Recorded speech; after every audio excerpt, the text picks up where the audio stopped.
Liz Elting, and I am founder and CEO of the Elizabeth Elting Foundation, which I started after being an entrepreneur for 26 years. And what I do with my foundation is focus on supporting and empowering women and other marginalized populations. And I'm so excited to be here today with Tessa Wayne. So, Tessa, so great to see you. If you could start by telling our audience a little bit about yourself. First of all, where are you from? Yeah, Liz, it's great to see you too. So I'm from New York City. I've lived here my entire life, but I'm actually still here because I'm a freshman at Stanford, but unfortunately I'm taking my classes online. Yeah, that must be so tough for you. I mean, during the pandemic, everybody is having their challenges, but what a way for you to have finished your senior year of high school first, missing all of those key elements, doing it remotely, missing your graduation, missing prom, and then starting at Stanford, getting a fabulous education, but doing it all remotely from New York. So kudos to you for, dealing with these challenges. And if you could tell us, what are you studying at Stanford? Yeah, so I actually am not 100% sure what I want to study. Part of the reason I picked Stanford was I didn't need to know that yet, but I'm definitely leaning towards Stanford's management science and engineering major in their engineering school, which is a mix of business and engineering and kind of a very mishmash of a major. And I'm also really interested in studying possibly or minoring in computer science. Fantastic. Well, I mean, what a great foundation and background for whatever you end up doing, which I'm sure will be amazing. And that is so nice when you don't have to zero in on exactly a very specific area initially, and instead you're getting an amazing base in STEM. And as far as your STEM journey, can you tell us all about Glam and why you started Glam? We're so Yeah. excited to hear. I mean, being an amazing woman in STEM or young woman in STEM, so excited to hear about it. So why did you start the program? So I've always loved math. Math is definitely my favorite subject. And all through high school, I was really fortunate to have access to a lot of great math classes and electives and really cool classes. And as I was going through these classes and as I got older, the amount of females in these classes just kept drastically dropping and dropping. And by the time I hit senior year, only 3 girls in my grade took VC calculus, which is just unfortunate. And so around my sophomore year, as this trend had been going on for over the course of a few years, I decided to do some research about it. And in my research, I discovered that this whole idea that, oh, girls don't belong in STEM, girls can't do math, boys are much better than girls at math idea really starts to tear girls' confidence as young as middle school, particularly in these underrepresented schools. So I decided to create GLAM so GLAM stands for Girls Learning Advanced Math. And GLAM is an all girl environment in these middle schools where girls get to meet and have high school volunteers and who are also females instruct them and teach them. And the only requirement for being in one of our GLAM groups is that you enjoy math. And so the whole premise of the group is that they meet and the girls get to dictate basically the entire curriculum. They tell our instructors what they're interested in learning, what they want to do, so that we can provide them a place where they can see how fun math can be and how cool it can be, and they can explore things that they're not necessarily exploring in their classes. And we play games and show them interesting patterns and puzzles. And our volunteers are all high schoolers, because not only do we act sort of as a math program where we show girls in an all-girl environment that they can ask questions and feel comfortable, we also have high schoolers there to support them and mentor them and answer their questions about anything. Wow, that's amazing. So it sounds like you really meet these girls where they are and find out what they need and what they're excited about, and then you provide it in fun, engaging ways. And so that's fantastic. And my understanding is, just to give a little more background on this from what I know, is they look at you and your team of volunteers not only as instructors in math, but mentors as far as, fun young women like themselves that are really wonderful role models. And I will add with Tessa that Tessa is more than just a glam girl, a woman who wanted to help young women, but also she's a star student. She was salutatorian of her class in high school, and she is a major scholar athlete. She was the all-time winner at her school of, in basketball, shot more points than any woman or man. So I just wanted to mention she's everything that I wasn't, and what a mentor for people, as are the volunteers who work with her. So just an aside. But now, what I think could be really helpful for all of the people watching is if you could share details on how you work with the students. Yeah. So all of our groups, so this year we actually have 5 different groups. And so this year, obviously, we're all online, but it's actually been an okay transition going from in-person to online. But what we do is we meet with each group for about an hour a week. And it's very much, each group is relatively small. There's like 8 to 12 in some of the groups, and some of our larger groups, I just have more volunteers in. So you get pretty close attention if you're in a Glam group. And the way we work with the girls is our first session with every group is what words come to mind when you think, what do I want to learn about math? And we always get a very vast variety of different things. And then, so the way we kind of plan our sessions is our groups of instructors discuss the things that they want to discuss and find good, interesting, fun ways to approach it. And we come in and we're basically like, we show them games, and a lot of games. We actually play this game called Set with every single group, no matter what age. And it's a really fun game that really kind of gets your mind working. And every single group I've had absolutely loves it. So we play a lot of games. We give them a lot of one-on-one attention. We always come in with options also as to what they want to learn, because we always want to make sure that the girls are doing something that they're interested in. And so when we were in person, a lot of our sessions would be starting with a game, then kind of splitting up with the girls and doing different worksheets and activities and puzzles. And then at the end, we always kind of come together and have girls come up to the whiteboard or explain their thoughts. So it's a very collaborative environment. There's a lot of the girls working together. We work with like 1 or 2 other girls, and we basically do what they're interested in doing, and we answer all their questions. And a lot of the time, we create worksheets based on what they told us they were interested in.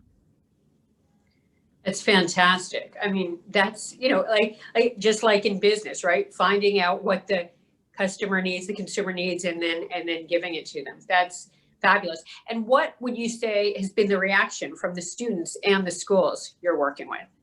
So truthfully, the reaction's been incredible. It's something I really didn't imagine happening when I started Glam. In regards to the students, so I did the instructing my 10th, for 11th grade and 12th grade, before I also brought in a lot. Now I have 25 volunteers. I started with just me our first year, then about 8 volunteers, and now we have 25 volunteers.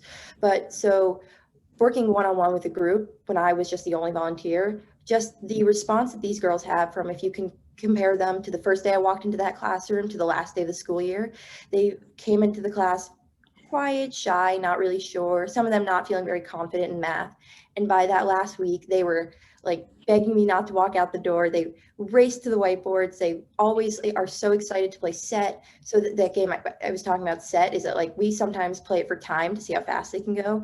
And I'll have girls email us saying, I did the daily puzzle on my own today, and this was my time. So they get really, really excited, and they start to open up, and just seeing how much they improve over the time our groups work with them has been so incredible to see. And the even more heartwarming thing, I think, has been a lot of parents have started reaching out to me, and I get a lot of really amazing emails that mean so much to me from these parents telling me that their daughters can't stop talking about what they learned at Glam at the dinner table, or how much progress they've made in their math. And I think it's had a really strong impact on the girls who participated. Yeah, absolutely. And I do remember when I visited school with you in February, the girls were telling me about how much their grades had improved in math since they started working with you, and then you and your team. And then also just that you had changed their lives. And, that's wonderful to hear. That's really what it's all about. Now, another question, how can girls get involved in Glam, both certainly as volunteers, and then how can schools get involved? Yeah, so getting involved as a volunteer is relatively easy. You can check out our website, our social media.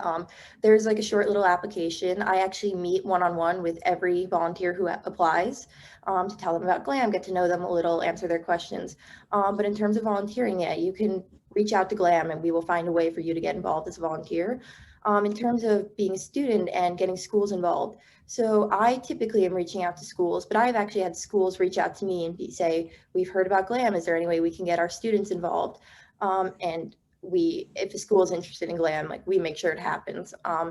And so if you know someone or you know a school or you know there's a school in your region that you think, hey, like I think this school would really benefit from Glam, if you reach out to us, we will make sure that we can implement a group at your school. And especially now that we're online, a lot of these schools kind of are having even less math than they would if they were in person. I was actually just talking to someone who told me their 4th grade daughter gets math like once a week now. And so we're looking, yeah, it's crazy because everything's online. And so we're actually looking to add even more groups just to even provide, even in like no matter what school, just to make sure we can provide math for girls who are not necessarily getting enough math. So volunteers can get involved. Anyone who wants to volunteer, if you fill out the application, we meet with me, we will find ways for you to get involved. Schools, if you are interested in running a Glam group, we will make sure there's a Glam group at your school. Well, that all sounds fantastic. And that I know is certainly in the New York City area. Is that correct? Now, I know since now, because of the pandemic and the fact that you've moved online for the time being, which obviously makes complete sense for safety reasons, are you focusing still on New York City, or are you growing it outside New York City virtually at this point? So right now, all of our groups are in New York City, but we are certainly looking to add groups in other cities. A lot of our volunteers this year are seniors in high school, so we are looking to possibly grow to where they end up at college, so we kind of have a base in those cities. But we are, especially now that we are online, we are more than happy to find schools outside of New York City, and we are I'm looking to bring a group to Palo Alto when I get to Stanford, hopefully at some point. We've talked about having a group in Cleveland, possibly Chicago. So we are definitely looking to leave New York City and expand. Fantastic. Okay. And what is the one thing you know now that you wished you knew, I guess, when you were younger, perhaps when you were, either in middle school and there started being fewer, girls in the classes, or whenever? What is one thing you know now that you didn't know when you were younger, that you wished you'd known? I think I wish I had known that asking questions is a good thing.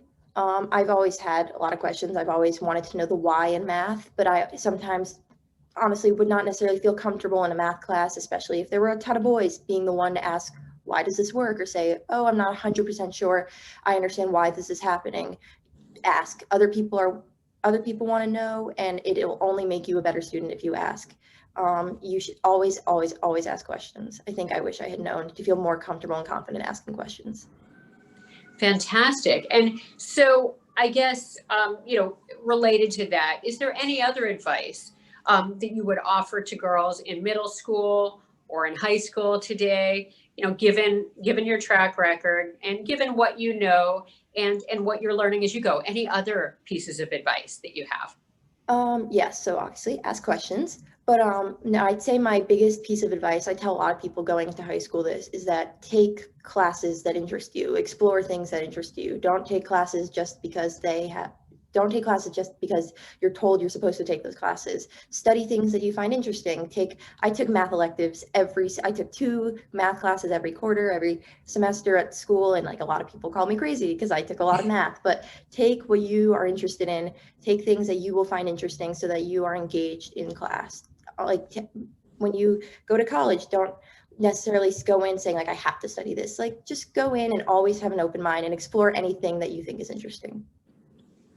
Yes, I couldn't agree more with both of those pieces of advice. I mean, asking questions, obviously that's how we learn, and there really are no, stupid questions, and that's how we learn. And then of course if for some reason you're not comfortable with it, I guess you can always ask the relevant person privately if you don't want to in a group. But asking questions, I couldn't agree with more. And then study what you love, pursue what you love, and it will work out. What wonderful advice. And that's so great that you're telling people, and obviously that's worked out beautifully for you so far. And I truly believe that is, such a key to success, perhaps the key to success. So that's wonderful. Well, I guess, last thing, and I think we talked about it, but how exactly can people get in touch with you?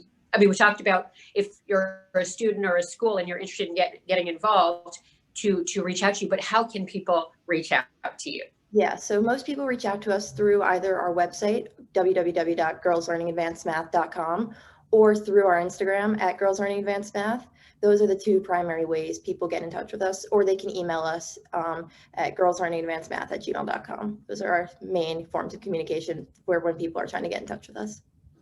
Perfect. Yes, you have a wonderful website that you just mentioned. You have a great social media presence, and I know you show how it works and how you're like on Instagram. You show what it looks like to be working with these girls virtually, since that's what you're doing now. But what a wonderful cause, and it's certainly what one of the focuses of AHA. One of our focuses with STEM Goes Red. So thank you so much for sharing that with us, Tessa. And I'm so excited to know about it and to talk about it with you. And I'm excited for the world to know. So thank you so incredibly much. It's been wonderful speaking with you.